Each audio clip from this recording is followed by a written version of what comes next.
Mallesh Yadav, Kothapeta X సర్పంచ్ని. మేము 2013లో సర్పంచ్ కావడం జరిగింది.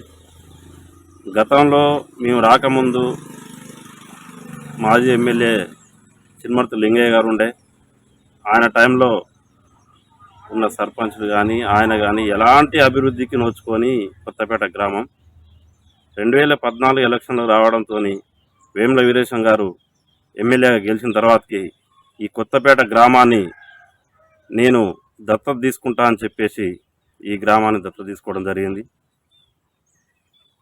వేముల వీరేశం గారు దత్తత తీసుకున్న తర్వాత నుండి మేము సర్పంచ్ అయినాక 2013 నుంచి 2018 వరకు మేము చేసిన డెవలప్మెంట్స్ ఏంటంటే, మా గ్రామంలో కనీసం కేతపల్లి నుండి కొత్తపేటకు రావాలంటే బురదలో జారుకుంటూ వచ్చే పరిస్థితి ఉండేది. ఎవరైనా రావాలంటే కొత్తపేటకైతే మేము రాము అనే పరిస్థితి ఏర్పడేది. అలాంటి టైంలో వేముల వీరేశం గారు వచ్చిన తర్వాతకి బీటీ రోడ్ వేసుకోవడం జరిగింది.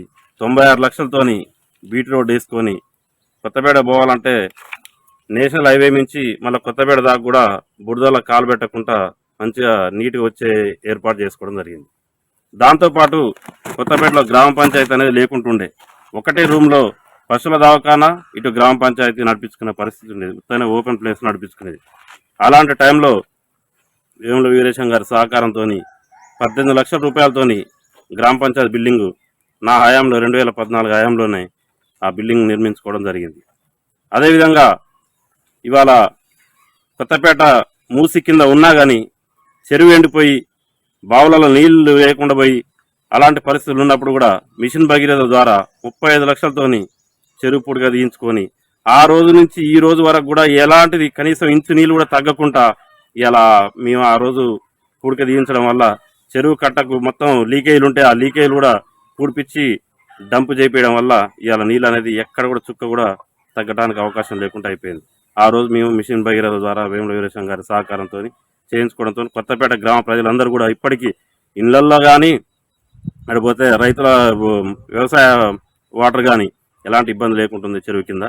అదేవిధంగా దాంతోపాటు సీసీ రోడ్లు ఎక్కడ కూడా సీసీ రోడ్ వేసిన పాపాన పోలే. అంతకుముందు మేము వేముల వీరేశం గారి సహకారంతో 75 లక్షల రూపాయలతోని సీసీ రోడ్లు వేసుకోవడం జరిగింది.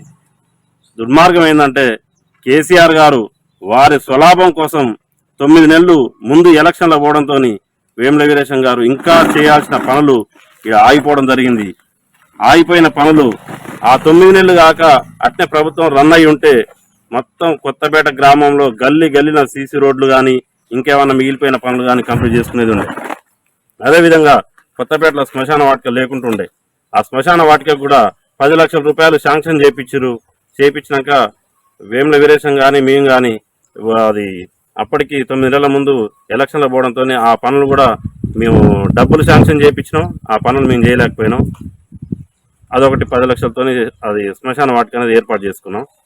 అదే కాకుండా అంగన్వాడీ బిల్డింగు 8.5 లక్షలతో చిన్నపిల్లలు ఒక మిద్దె దాంట్లో ఉంటుంటే దాంట్లో పిల్లల మీద కూలీ ఆడబడదు అని చెప్పేసి మేము ఎమ్మెల్యే గారిని పోయి వెంటనే అడగగానే మాకు 8.5 లక్షలతో అంగన్వాడీ బిల్డింగ్ శాంక్షన్ చేయించడం జరిగింది. అదేవిధంగా ఎస్సీ కమ్యూనిటీ హాల్ 6.5 లక్షలతో ఎస్సీ కమ్యూనిటీ హాల్ చేసుకున్నాం. అదేవిధంగా ట్యాంకులు, ఓవరే ట్యాంకులు 40 లక్షలతో ట్యాంకులు చేయించుకున్నాం. ప్రతి గల్లీకి పైప్ లైన్లు వేయించినాం. 13 బోర్లు వేయించినాం. 8 మోటార్లు కొనుగోలు చేసినాం. అప్పుడు మేము ఎప్పుడైతే 2014లో మేము చేసిన పనులు ఏవైతే ఉన్నాయో ఆ పనులు ఇప్పటి వరకు ఎక్కడ కూడా వాళ్ళు ఒక పైప్ లైన్ వేసిన పాపాన పోలేదు. ఒక మోటార్ కొనుగోలు చేసింది లేదు, ఒక బోర్ వేయించింది లేదు. మేము వేయించిన బోర్లే, మేము వేసిన మోటార్లు, మేము వేసిన పైప్ లైన్ల ద్వారా ఇప్పుడు నీళ్ళు నడిపించుకుంటున్నారు. అయాలా మేమున్న టైంలో 23 లక్షల రూపాయలు 5 సంవత్సరాల పేరు మీద 23 లక్షల రూపాయలు జనరల్ ఫండ్ ఉండేది. ఆ 23 లక్షలతోని నీళ్లు, విద్యుత్, ప్రతిదీ డ్రైనేజీ ప్రతిదీ కూడా 23 లక్షల జనరల్ ఫండ్లోనే మేము 5 సంవత్సరాల పాటు నడిపించినాం. ఈ రోజు మనరదాకా ఉండిపోయిన సర్పంచ్కి 1,37 లక్షల రూపాయల జనరల్ ఫండ్ వస్తే ఆ 1,37 లక్షలతోని ఏం పనులు చేసిండు, ఏం అభివృద్ధి చేసిండు అనేది రేపు డిబేట్ పెడితే చర్చకు రావాలని చెప్పేసి మేము ఎప్పటి నుంచో చెప్తున్నాం. కానీ ఎన్నడూ కూడా వాళ్ళు ముందుకు వచ్చిన పాపాన పోలేదు. ఇలా 1,37 కోటి 37 లక్షల రూపాయలు ఏం చేసిరు? ఏమైనా వాళ్ళకున్న పాలక వర్గం వాళ్ళు కూర్చొని 10 నిమిషాలు మీటింగ్ పెట్టేసి బయటికి పోయి ఇది చేసుకునే తప్ప ఆ పైసలు ఏం చేసిండు, అసలు ఆ 1,35,00,000తో ఏం అభివృద్ధి చేసింది అనేది అది ఎవరికి కూడా ప్రజలకు కూడా అంతు చిక్కని పరిస్థితి.